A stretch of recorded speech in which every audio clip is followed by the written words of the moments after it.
Hi, today I'm going to tell you why we lose confidence. So let's understand the specific reasons behind this. Self-confidence in an individual comes from self-esteem. Higher the self-esteem, the confidence levels soar high and vice versa. Now what do we mean by self-esteem?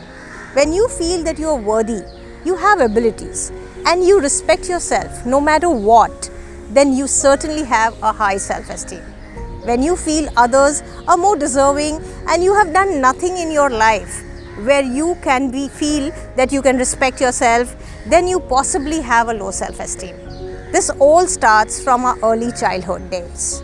Let's go back and see yourself as a toddler. Were you adorable as a kid? Chubby, pink, cute? Aunties and uncles would go crazy about you and want to do kishimishis to you. You would be getting a lot of attention from families and friends. Definitely it will boost your self-esteem. You feel good when you get attention.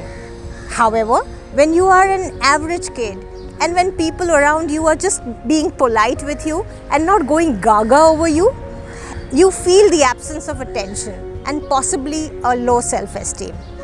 You grew up a little more and you started demanding things. Whatever you would ask, people would give it to you. Life was quite comfortable. On the contrary, for some of us, life was a struggle. Even the basics were not provided. We had to strive to get what we want. In such scenario, we may have a low self-esteem. You were told the importance of studies and extracurricular activities, and you started participating in different activities: arts, dance, swimming, dramatics, elocutions, sports. You were known in your circle and you started feeling good about it. You started taking risks. But some of us seem to be fearful taking risks, shy in talking to people, not so good with academics. Chances are you may possibly have a low self-esteem. They say if your foundation is strong, you can build a great future. With this background, you now tasted freedom. Once you go to college, you want to do everything that you are told not to do. You make your decisions, some right, some wrong. You learn from it and you move on. You become responsible. But some of us don't grow at all. We don't take responsibilities for our actions and we are possibly on a low self-esteem. Based on your physical stats, you develop a sense of superiority.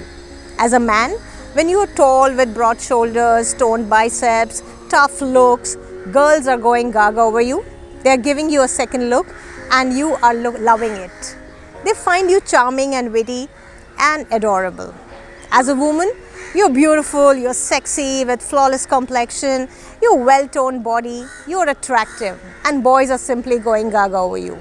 You are definitely riding strong on your self-esteem.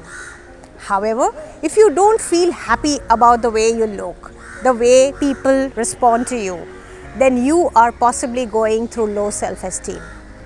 You finish your studies and you carry your personality to work, and people find you ready and prepared for the job that you are going to do. You look professional. That simply accelerates your pace and you glide faster. However, some people look lost and they don't feel sure about their role, their responsibilities at workplace. They are slow learners and they take time to grasp. Your self-esteem is low and that shows. So let's do a recap on why do we lose confidence. We lose confidence because we value ourselves less. We don't respect ourselves enough. We depend on others' approval to feel better. We don't work hard enough to feel proud of us. We blame it on others always and we seldom take responsibility. We don't upgrade ourselves periodically and we don't believe in our own potential. We don't take professional help. Now that you heard me right, get on to working on your self-esteem and build your confidence. And yes, don't forget to share this video with your dear friend whom you think needs some boost.